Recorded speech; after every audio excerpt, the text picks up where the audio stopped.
Vijayawada west ఏంటి పరిస్థితి? ఈసారి ఎవరు గెలిచే అవకాశం ఉంటుంది? వాస్తవంగా అయితే పోటాపోటీగా ఉందండి.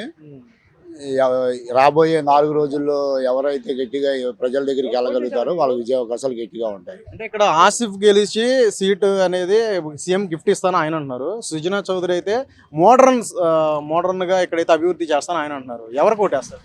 ఇక్కడ సీఎం గారికి గిఫ్ట్ ఇస్తే సామాన్య ప్రజలకు ఏమి రాదండి. గిఫ్ట్ ఇవ్వాల్సింది సామాన్య ప్రజలకి. సామాన్య ప్రజలకు ఏం చేస్తామని చెప్పాలి, కానీ సీఎం గిఫ్ట్ పిఎం గిఫ్ట్ అంటే ఏమన్నా 10 లక్షలు పెట్టేదన్న కొద్దికెళ్ళి ఆయనకి ఇస్తే ఆయన హ్యాపీ ఫీల్ అవుతాడు. మా ఓట్లు తీసుకెళ్ళి ఆయన గిఫ్ట్గా ఇచ్చేది ఏముందండి. సుజనా గారికి అయితే గట్టిగా అవకాశాలు ఉన్నాయి పశ్చిమంలో. ఎందుకంటే కార్యకర్తలు గట్టిగా కష్టపడుతున్నారు. మీరు అన్నట్లుగానే గెలిచేస్తామని ధీమాలో వాళ్ళు ఉన్నారు. ఎలాగైనా గెలవాలనే ధీమాలో సుజనా టీం ఉన్నారని మా భావన. అంటే నాన్ లోకల్ అని అంటున్నారు. సుజనా చౌదరికి ఏం తెలియదు ఇక్కడ ఇక్కడ స్థితిగతులు కానీ రాజకీయ పరిస్థితులు కానీ ఇక్కడ ప్రజల యొక్క జీవన విధానం కూడా ఏం తెలియని వ్యక్తి ఏం చేస్తారు ఇక్కడ ప్రజలు కానీ విమర్శలు వస్తాయి. అంటే ముఖ్యంగా ఇప్పుడు మనం సరే దేశాన్ని పక్కన పెడితే రాష్ట్రంలో చూడటం రాష్ట్రంలో ప్రతి ఒక్క ప్రజల స్థితిగతులు అంత పెద్ద నాయకుడికి తెలియకుండా ఉండవు. పైగా అతను విజయవాడలో అతను చదువుకున్నాడని చెప్తున్నారు. వాళ్ళ నాన్నగారు విజయవాడలో వర్క్ చేశారు. వాళ్ళ తాతగారు ప్రకాశం బ్యారేజీకి చీఫ్ ఇంజనీర్ చేశారు, సంథింగ్ ఉంది. ఇవన్నీ పోతే ఆయన రాజ్యసభ సభ్యుడిగా 2 పర్యాయాలు చేశారు. అంటే దేశాన్ని రిప్రజెంట్ చేశారనే కదా అర్థం. రాజ్యసభ సభ్యుడు అంటే అతనికి అర్హత లేదంటే మరి మిగతా ఇప్పుడు రాజ్యాంగంలో అక్కడ రాసి లేదుగా. అక్కడ పుట్టినవాడు అక్కడే పోటీ చేయాలని రాజ్యాంగంలో రాసి ఉందా? లేదు కదా.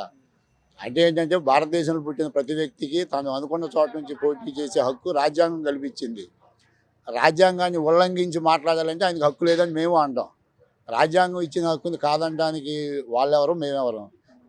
నచ్చితే ఓటేస్తాము, లేకపోతే లేదు. హక్కు లేదని మాత్రం అనడం చాలా తప్పండి. ఎమ్మెల్యే ఏమన్నా చేశాడన్నా ఇప్పటివరకు? వెల్లంపల్లి ఏమన్నా వెల్లంపల్లి గారు చేశారు అంటే కొంతమందికి అయితే చేశారండి. వాస్తవం మాట్లాడుకోవాలంటే అందరూ అయితే సంతృప్తిగా లేరు. సుజనా చౌదరి గారు గెలిచిన తర్వాత నిజంగానే గెలిచి ఇక్కడ అన్నీ కూడా మంచి చేస్తారనుకుంటున్నారా? అంటే ఆయనకున్న రాజకీయ అనుభవం కానీ ఇప్పటి వరకు ఆయన చేసిన రాజకీయ ప్రయాణం కానీ చూస్తే మాకు ఆ నమ్మకం వస్తుంది. ఎందుకంటే నిర్దిష్టమైన ప్రణాళికతో ఆయన ముందుకెళ్తున్నారు. ప్రజలకి అదేదో చేస్తాం ఇదేదో చేస్తామని చెప్పట్లా. మౌలిక సదుపాయాలు కల్పిస్తామని చెప్తున్నారు. కావాల్సినవి అవే మాకేమి బిల్డింగులు కట్టించక్కర్లేదు, పెద్ద పెద్ద విలాసు అవి ఇవ్వక్కర్లేదు.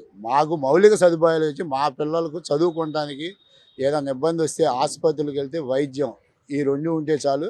అవకాశం ఉంటే ఉండడానికి ఇల్లు, అవి 3 ఇస్తే మిగతావేమీ సామాన్య ప్రజలకు పట్టవండి.